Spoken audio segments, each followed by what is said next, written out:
Así que os dejo con él.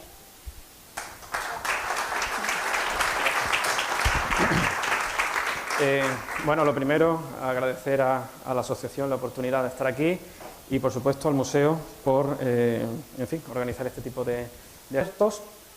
Podemos encontrar las características, es decir, sin proyección hacia afuera, sin hocico, evidentemente las diferencias más llamativas, la presencia del hocico, el tamaño de los dientes y el tamaño, más tranquilidad. Entonces, lo primero que quiero llamar la atención es que la paleoantropología es una ciencia que toca y trata unas cuestiones muy, muy importantes que siempre han interesado al ser humano. Como decía, quiénes somos y otros animales, pero no homininos. ¿Qué significó? Llegó un momento en el que su carrera, el rector de su universidad le dijo que iba a cerrar su departamento. Iban a cerrar su departamento para centrarse en el análisis de los huesos que ya existían. Es decir, la Universidad de Villaterrán alberga uno de los almacenes de fósiles más importantes desde la época de Robert Broom, en fin, Australopithecus y otras especies. Entonces, ¿qué sucedió? Pues hubo un poco de suerte añadido a su pericia y encontró Australopithecus sediba. Evidentemente, fama mundial, reconocimiento internacional, publicidad para la universidad y fue nombrado explorador residente de National Geographic. Eso tiene una explicación que ahora explicaré, ¿de acuerdo?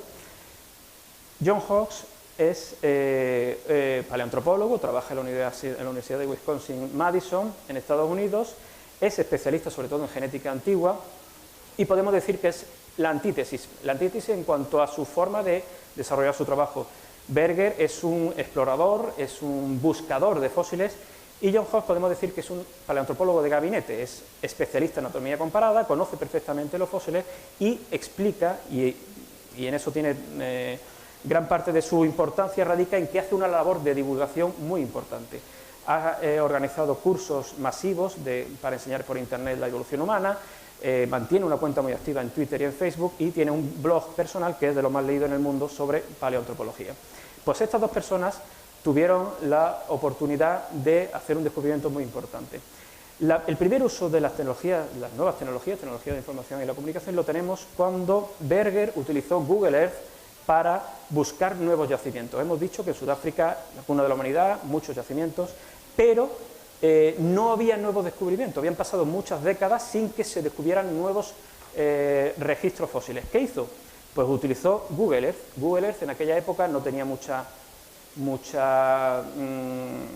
precisión, pero con conocimientos de geología, la zona de Sudáfrica que estamos hablando son dolomitas, la roca, al fracturarse con el paso del tiempo, provocó fisuras donde fueron creciendo árboles, etcétera, etcétera, entró la humedad. En definitiva, lo que utilizó fue Google Earth para buscar unos patrones que le indicaran dónde podía haber yacimientos interesantes. Ojo, dónde podía haber, es decir, dónde sería recomendable hacer una excavación más exhaustiva para ver si había o no fósiles. ¿Qué sucede? Esto es un trabajo evidentemente muy arduo. Él lo que hacía, se iba los fines de semana con su hijo y su perro y con una lista iba recorriendo todos estos lugares buscando a ver si alguno de ellos era interesante o no. Así encontró Australopithecus sediba. En uno de estos yacimientos fue su hijo, de hecho, el que hizo el hallazgo. Pues bien, con esa lista, viendo que era materialmente imposible que él solo hiciera todo este trabajo, y después de tener el reconocimiento y, digámoslo así, la publicidad de haber hecho ese entero descubrimiento, apareció este hombre, Pedro Boshoff, en su despacho. Pedro era un antiguo estudiante suyo que había dejado la carrera para dedicarse a buscar diamantes. Otro trabajo bastante interesante, pero ojo, puede parecer obvio, pero es un geólogo de primer nivel, porque para encontrar diamantes, para ser bueno, evidentemente hay que tener conocimiento amplio de geología. Bueno, pues le vino como al dedo, se le presenta en el despacho, Lee, por favor, quiero que me eches una mano y me ayudes, porque quiero volver al campo de la evolución humana. Y Lee le dijo, perfecto, pues mira, me vas a echar una mano, tengo aquí una lista de posibles yacimientos, por favor, encárgate con algún equipo de espeleólogos, porque son la mayoría cuevas, y empieza a explorar. Y cuando encuentres algo interesante, pues me avisas. Bueno, pues Pedro Boshoff localizó a estos dos señores, Steven Tucker y Rick Hunter, son dos espeleólogos amateur, es decir, ellos tienen un club de espeleología allí en Sudáfrica, y se pusieron a explorar cuevas. Una de ellas fue el complejo de cuevas de Rising Star. Rising Star es un complejo de cuevas, ha sido muy conocido, muy explorado, cartografiado, pero como suele pasar muchas veces, la serendipia, el azar, hizo que Rick Hunter se colara por un hueco que nadie antes había entrado. Y la explicación de que nadie hubiera entrado antes es porque era casi imposible entrar. Es decir, ahora después lo veréis, es un hueco casi impracticable. Entonces hay que estar un poco loco y hay que ser muy lanzado, digámoslo así, para hacer lo que hizo, evidentemente acompañado por su compañero, esto solo no se hace nunca, y hicieron un descubrimiento espectacular.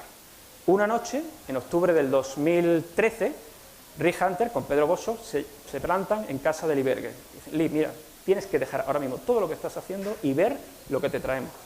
Bueno, en plena noche, ¿qué me traéis? Esto.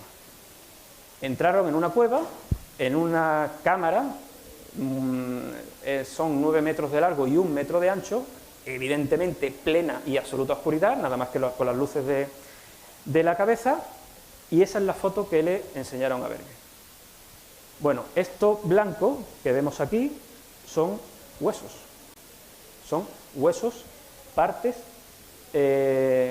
no hay que ser anótomo para saber que son muchos huesos. Bueno, pues con esto, evidentemente, a Lee Berger ya os puedo asegurar que se le hizo la boca agua, además así lo cuenta él, fue un vuelco al corazón. ¿Por qué? Esto es casi imposible. O sea, Ignacio lo sabe, encontrar huesos tan así, es decir, ve allí y cógelos, no tienes que excavar. Normalmente cuando uno ve un cráneo Australopithecus africanus lo ve casi perfecto, como lo podéis ver ahí, y lo veis muy bien. No, pero es que a lo mejor ha tardado 2 años en sacar eso de la roca, porque está tan incrustada la roca con el hueso que es un trabajo muy complicado. Claro, tú ves esto y evidentemente te entra la locura. Dices: bueno, esto hay que ir ya. ¿Y cómo se hace esto? ¿Cómo montas una expedición para ir a una cueva con un acceso imposible y cómo metes ahí a unos paleoantropólogos a excavar, a recuperar esos huesos y, ojo, siguiendo el método científico? Porque tú no puedes ahí y llevártelo y ya está. Tú tienes que cartografiar eso, determinar exactamente la posición para poder después extraer las conclusiones de cómo han llegado ahí, quiénes son, etc. Bueno, la idea original, y esto es el segundo uso de las tecnologías de la información en la paleoantropología, fue poner un anuncio en Facebook. Lee Berger es un usuario conocido de Facebook, y lo que hizo, pues se le ocurrió, digo, vamos a ver, tengo que organizar una expedición en pocas semanas, porque esa cueva está abierta al público, cualquiera puede entrar. ¿Cómo hago yo ahí? No lo puedo cerrar, no es mío, eso está en una propiedad privada. ¿Cómo hago yo para llegar lo más pronto posible? Pues puso un anuncio en Facebook. Básicamente lo que pedía era científicos de talla pequeña, delgados, con presión delgada, con conocimientos obvios en excavación, paleoantropología, con conocimientos en espeleología, porque el trabajo iba a ser en una cueva, y también tenían que ser, era un requisito añadido interesante, saber escalada. Ahora explicaré por qué. En definitiva, estaba pidiendo a toda la comunidad internacional, a cualquiera que viera este anuncio, que fue compartido por profesionales, especialistas y no especialistas, dejar absolutamente todo lo que estaban haciendo, coger un avión, plantarse en Sudáfrica para pasar un mes excavando, ojo, sin saber lo que iban a hacer. Por supuesto, no iban a cobrar absolutamente nada, lo único que iban a tener era estancia en un camastro, en una tienda de campaña, y comida en un trabajo de campo. ¿Qué ocurre? Pues que a la mañana siguiente la secretaria de Berger le llama por teléfono y le dice: Lee, vamos a ver, ¿qué es lo que está pasando? Estoy recibiendo decenas de correos electrónicos con las medidas de un montón de mujeres. ¿Qué es lo que está pasando aquí? Claro, es un hecho, es un dato esencial, la talla corporal. A los 10 días aproximadamente tenía 60 currículum de personas altamente especializadas para hacer este trabajo. Después de un proceso de selección quedaron 6. No es de extrañar, estos son Rick Hunter y Steven Tucker, que las 6 fueran mujeres. Se dijo rápidamente, claro, son mujeres porque tienen el cuerpo pequeño necesario para entrar en la cueva. Claro, pero yo digo, ¿es que no hay hombres con cuerpo pequeño también? De hecho, tenemos aquí a los dos espeleólogos. ¿Por qué tratamos de minusvalorar el trabajo que hacen estas mujeres? No, no solo eran mujeres, o mejor decir, no fueron escogidas por ser mujeres y por su poco tamaño. Era por su poco tamaño, porque eran arqueólogas experimentadas, porque tenían conocimientos en espeleología, muchas de ellas eran instructoras de empresas de alto riesgo, es decir, sabían escalar, y otra cosa muy importante, podían y dejaron absolutamente todo lo que estaban haciendo para irse a Sudáfrica sin saber lo que iban a hacer. Es decir, lo que hicieron ellas no lo hicieron otras personas. De hecho, uno de los últimos finalistas era un hombre, pero finalmente fue rechazado porque mintió en su medida corporal. Es decir, aunque dijo, me voy a poner a dieta, no puede depender una expedición de que tú te pongas a dieta. Evidentemente, fue descartado. Estas seis exploradoras recibieron el nombre de astronautas subterráneas porque realmente la labor que iban a hacer era la de explorar un nuevo mundo debajo del subsuelo. Claro, el montaje de esta expedición no es sencillo. A ver si sale. El montaje de la expedición no es sencillo por la sencilla razón de que tienes que tener un equipo de científicos, están desplazados al medio del campo, las medidas de seguridad son extremas, no sé por qué no sale el vídeo.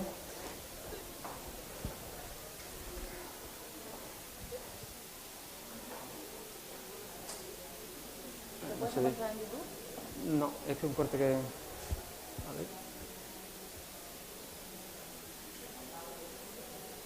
No sé. Bueno, lo que hicieron mientras llegaban las investigadoras al campo base fue establecer, con la ayuda de National Geographic, que se encargó de hacer un seguimiento y participó en la fundación de la expedición, instalaron cables en toda la cueva para introducir cámaras en los lugares más recónditos y también algunas pequeñas luces. ¿Por qué? Los investigadores principales, Berger y Hawks, no podían entrar en la cueva, físicamente era imposible. Entonces ellos tenían que ir guiando el trabajo de las excavadoras sobre el terreno. Estas mujeres eran especialistas, pero muchas de ellas ni siquiera tenían el doctorado. Entonces, la unión del conocimiento de todos los investigadores hacía que fueran paso a paso explicando cómo tenía que ser el proceso. En definitiva, la cueva es una compleja construcción de la naturaleza. El esquema el esquema de la cueva es este. La entrada está aquí, estamos hablando de que la distancia total de la cueva aproximadamente son unos 120 metros y está situada a unos 30 metros de profundidad. Lo complejo es, en primer lugar, el acceso. El acceso era una cueva, un camino descendente que va introduciéndose poco a poco en el interior de la tierra, unos pasos muy estrechos. La cueva fue construida con el agua y hace que sea muy resbaladizo. Es decir, lo que es el descenso inicial de estos metros, aunque parezca aquí en este esquema bastante sencillo, es complicado. Después llega el primer punto realmente importante, que es el llamado pasadizo de Superman. Se llamó así bueno, todos nos viene a la imagen rápidamente la película Superman y a Christopher Reeve allí enfundado en su traje de licra, y efectivamente es así. Para pasar por ahí tenías que tener un brazo extendido, el otro pegado al cuerpo y reptando por el suelo. La anchura máxima de este paso son 25 centímetros. Es un pasadizo de 25 centímetros y 7 metros de largo. Imaginaos realmente lo que es eso. Tienes que ir reptando, impulsándote con tus pies durante 7 metros, nada más que para atravesar este primer paso. Cuando lo consigues, llegas a una cavidad más grande y te encuentras una roca de pared. Una roca de pared que no es sencillo, son 20 metros de altura, pero está la caliza, el agua ha disuelto la caliza y se ha convertido en auténticas cuchillas. Son 20 metros subiendo por espadas puestas hacia arriba. Evidentemente, cualquier resbalón, cualquier despiste, te puede costar la vida. O sea, el riesgo de la expedición era muy claro, y así lo tenían asumido los investigadores. Establecieron un sistema de cuerdas, etcétera, para subir. Cuando llegas arriba, no acaba todo. Tienes otro pasadizo muy estrecho y llega el último punto de acceso, que es el pozo. Ese pozo tiene 18 metros de largo y 18 centímetros de grosor. Es decir, nada que sea mayor de 18 centímetros puede pasar por ahí. Ahora se entiende que no todo el mundo pudiera estar preparado para acudir a esta expedición. Imaginemos que Rick Hunter, que acude a esta cueva por primera vez, no se atreva a meterse boca abajo por un agujero de 18 metros sin ver lo que tiene al final. Yo no me hubiera metido, desde luego. Es decir, hay que ser muy valiente y muy loco, como dice él, para hacer lo que hizo. Pero claro, encontró lo que encontró, y gracias a su esfuerzo llegó aquí y vio la foto que hemos visto antes, el suelo completamente cubierto de hueso. Bueno, la expedición se planteó de forma tal que iban a operar solamente en la parte final de la cueva. Estamos hablando de que hay 9 metros aproximados en esta cámara, la cámara de Inaledi, y un metro de ancho, 9 metros y 1 metro de ancho. Los trabajos se hicieron en parejas, no cabía físicamente más personas, y durante esos 3 semanas se fueron recuperando todos los restos de lo que se llamó Homo naledi. Homo naledi, es este espécimen y es este cráneo. Este es Neo, el nombre que le han dado al cráneo de Homo naledi. No se encontró en esta cámara, se encontró en Lesedi, otra cámara al lado, pero vemos, como antes hemos visto, lo tenemos aquí, la diferencia fundamental. Si ponemos Homo sapiens y Homo naledi, básicamente vemos, no hay que ser, insisto, un especialista para ver la diferencia. Yo lo que más remarcaría es el hocico. Tiene hocico, no como nosotros, y el tamaño del cerebro. El tamaño del cráneo es pequeño y su cerebro es de aproximadamente 500 centímetros cúbicos. Es 1/3 del cerebro de Homo sapiens. Es del tamaño de una naranja, para que nos entendamos. El descubrimiento de esto supuso evidentemente una conmoción. Hemos de recordar, como hemos dicho antes, que los paleoantropólogos tienen la fortuna, si encuentran fósiles importantes, de que su nombre quede marcado para la historia. ¿Por qué? Si tú nombras una nueva especie, evidentemente, cada vez que alguien estudie esa especie, va a haber tu nombre. Entonces, esto provoca una serie de conflictos. Lieberger y John Hughes lo que decidieron cuando encontraron esa cantidad de fósiles, estamos hablando de que en la primera campaña de excavaciones se recuperaron 1.550 huesos, 16 individuos, 8 de ellos niños, es decir, una variedad espectacular. En Atapuerca estamos acostumbrados a este tipo de variedad, pero en casi ningún otro lugar del mundo había tal cantidad de huesos en un lugar tan reducido.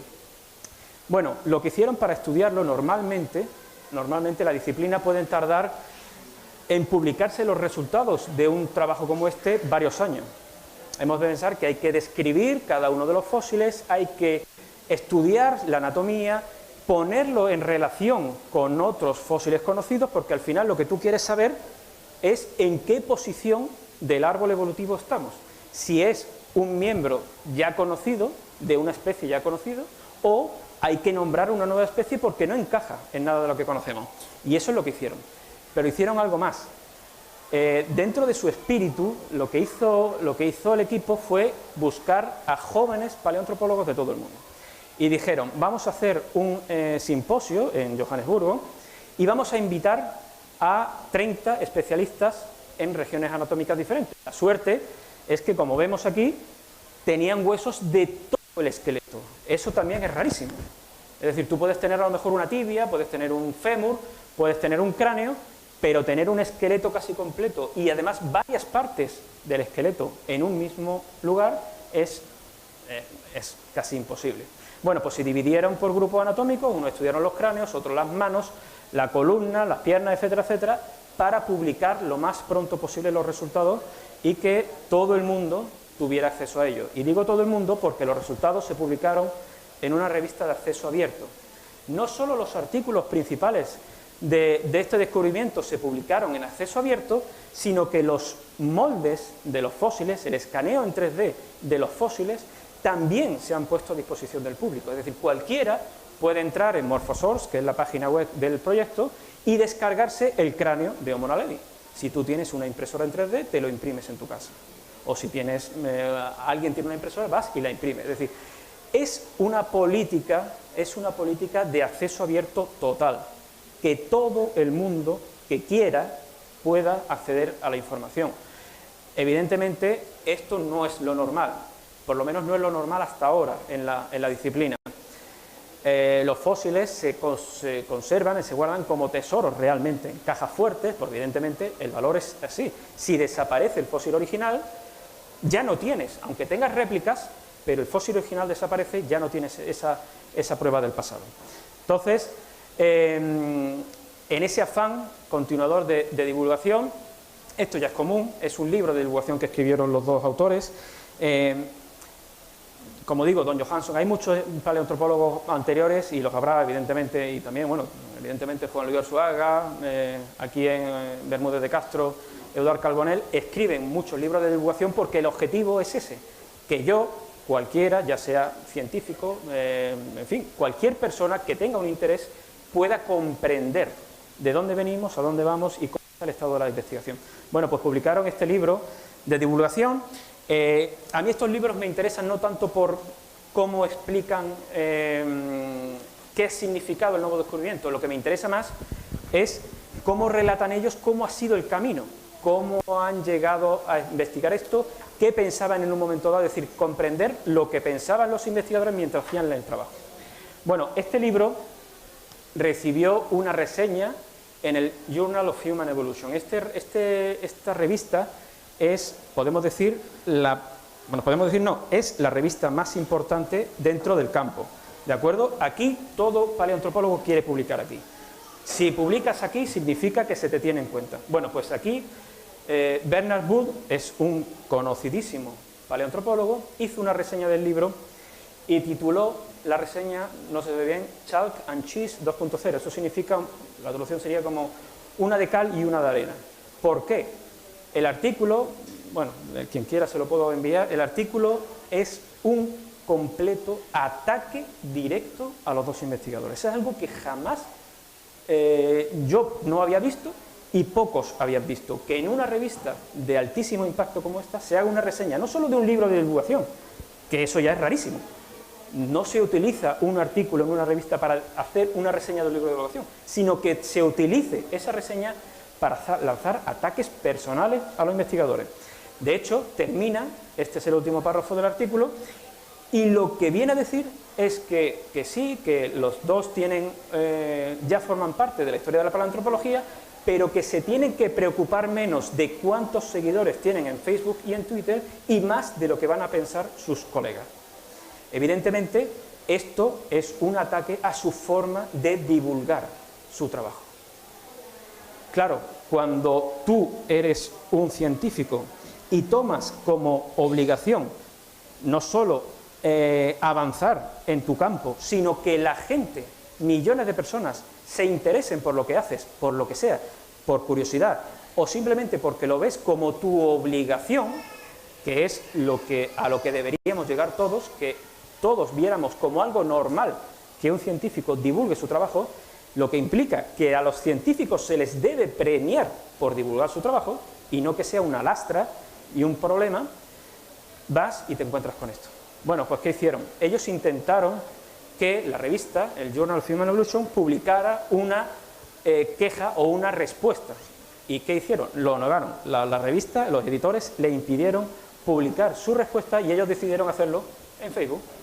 Utilizaron Facebook y contestaron, concretamente John Hawkes contestó el 18 de septiembre, es decir, hace un mes, Chalk and Cheese 2.1, es decir, te contesto a lo que tú has publicado en esta revista. Bueno, en definitiva, aquí lo que ellos hacen es defender el trabajo de divulgación. Tú puedes usar Facebook, puedes usar Twitter, puedes usar cualquier red social, porque el objetivo, y es lo importante, no es tener fama para que te aplaudan, no, es llegar a la mayor cantidad de gente posible, ¿de acuerdo? Entonces, se les criticó porque en el libro Almost Human ellos utilizaban un lenguaje común. La paleoantropología está plagada de términos complejos, de explicaciones enrevesadas y evidentemente si tú quieres divulgar, tú no puedes utilizar esos términos en un artículo normal de divulgación, tú tienes que llevarlo sin perder obviamente el rigor, lo tienes que llevar a un lenguaje que la gente lo entienda, si no a los 2 minutos dejan de leerlo. Pues eso es lo que hicieron ellos con el libro. El libro evidentemente no está destinado a que lo lean los científicos especialistas, está destinado a que lo lea yo, a que lo lea cualquiera sin excesivos conocimientos, pero que quiera aprender. Bueno, ese fue el otro uso de las redes sociales. ¿Qué ha ocurrido? Hace unos días termina la segunda temporada de excavación en la cueva de Rising Star. Cuando se publicaron los resultados se echó en cara a los investigadores 2 cosas. Hemos dicho, si acordáis cómo era la configuración de la cueva, lo difícil del acceso. Claro, ellos cuando publican el estudio tienen que responder una pregunta que es fundamental. ¿Cómo llegan todos esos huesos a esa zona? Es decir, un yacimiento normal, estamos hablando normalmente de que son trampas naturales, son cuevas que con el paso del tiempo se van rellenando con sedimentos, bien por el agua o por la acción de la meteorología, y acaban todos los huesos revueltos en un mismo lugar. El caso prototípico es Atapuerca, ¿de acuerdo? Tú llegas muchos milenios de años después y vas empezando a excavar. Y conforme excavas te encuentras restos de oso, de antílopes, de homininos, etcétera, etcétera. Y tú lo vas recopilando todo y intentas, con ese conocimiento de la fauna, del terreno, la geología, intentas desentrañar qué es lo que ha pasado. ¿Qué ocurría en Rising Star? Que solo había Homo naledi. No había absolutamente ningún hueso de ningún otro animal. Es decir, los huesos llegaron de forma natural, no tenían rotura antes de ser enterrados, con lo cual no habían sufrido el proceso de meteorización que provoca los daños en los huesos, no tenían marcas de corte, no tenían marcas de dientes, es decir, no habían sido objeto de un ataque por un animal y los había ido echando ahí. Los huesos estaban deposicionados de forma perfecta, tan perfecta que estaban articulados, partes completas de esqueleto articulados. Eso significa, como si yo dejo la mano, desaparece la carne y los huesos se quedan unidos y cuando yo voy y los recupero de la cueva están unidos todavía. Eso indica que no ha habido ningún proceso posterior en la cueva que ha distorsionado la situación del esqueleto. Evidentemente eso tiene que tener una explicación. La explicación que ellos dieron después de, como digo, rechazar cualquier otra posibilidad es que fueron depositados intencionadamente. Es decir, vivos depositando cadáveres en un lugar concreto. Y no uno, muchos. Y no muchos, sino durante mucho tiempo. Es decir, un enterramiento. Esto, para un ejemplar que tiene el cerebro del tamaño de una naranja, es incomprensible. Es incomprensible. La explicación cultural que le damos a los neandertales, hace mucho tiempo ya se les consideraba atrasados, eso ya ha desaparecido. Pero pensar que Homo naledi, con esa capacidad craneal, ya era capaz de tener el pensamiento simbólico de proceder al enterramiento, era algo, evidentemente, que chocaba con todo lo que se sabía. Entonces había que volver a la excavación para intentar resolver esa cuestión. ¿Qué hicieron? El principal objetivo de la segunda campaña fue trabajar en la base del pozo. la base del pozo que hemos comentado, que tenía 15 metros de largo, ese pozo vertical súper estrecho, porque si en la base de ese pozo había restos de Homo naledi, podía significar que los habían tirado por ahí. Hemos de pensar que la cueva no tiene otro acceso. Ese es el único posible punto de entrada. En esa segunda temporada de excavación, de nuevo, con la colaboración de National Geographic, se ha ido más allá. Ya hemos tenido acceso en directo a los trabajos de excavación. Se instalaron cámaras, se utilizó Facebook Live y se utilizó Hangouts para mantener conversaciones en directo con las excavadoras mientras hacían su trabajo. Todas estas fotografías han sido tomadas por los propios especialistas. Vemos la posición, evidentemente, tenemos en cuenta que son 9 metros de largo, 9 metros de largo y 1 de ancho, para no perturbar el suelo, que es tu punto donde tienes que trabajar, se utilizan escaleras y nunca se toca el suelo. El suelo se va excavando poco a poco y se va recuperando absolutamente todo lo que se encuentra. Al mismo tiempo se va haciendo un escáner en 3D, son las luces que se ven aquí, no sé si se ven bien, porque se está escaneando en 3 dimensiones todo el contenido de la cueva. Entonces, ¿qué ocurre? Tenemos, aquí hay otro vídeo, bueno, tenemos una situación y es esta. Tenemos clases de alumnos en todo el planeta viendo en directo una excavación paleoantropológica. Eso no ha pasado nunca. Y esto no tiene precio, porque estos chavales no solo están viendo como si estuvieran viendo una televisión, están participando, le hacen preguntas a los científicos, les dicen, oye, ¿esto cómo lo estáis haciendo? ¿Qué significa esto otro? Tanto es así que en una de las preguntas que le hizo un estudiante a Berger hace 3 semanas, Berger reconoció que habían descubierto un nuevo espécimen fósil. O sea, otra especie diferente a Homo naledi en una cueva aledaña. Eso tampoco había pasado nunca. En definitiva, yo lo que quería comentar con esta charla es que las cosas están cambiando. La ciencia avanza, pero también tiene que hacerlo la comunicación pública de la ciencia. Las redes sociales son un mecanismo esencial, pero no es esencial porque tú busques la fama para ti, más seguidores o menos seguidores. Es esencial porque es la forma de llegar a millones de personas y millones de alumnos que están en la edad perfecta para decidir qué va a hacer con su futuro. Kip Thorne, hace unos días, en la rueda de prensa de los Premios Príncipe de Asturias, fue antes de ayer, dijo algo que, digo, es que esto es exactamente así. Kip Thorne participó en el guión de Interestelar. Esta película ha sido un éxito total y un periodista le preguntó qué conclusiones o qué te parece tu paso o tu participación por Interestelar. Y dice, es lo mejor que he hecho en mi vida, porque ha sido la única forma de llegar a 100 millones de personas en vez de a 40 que tengo en mis clases todos los días. Pues esto es igual, utilizar Facebook, Twitter, YouTube, lo que sea, con tal de divulgar el conocimiento es esencial para que fomentemos más carrera científica. Gracias.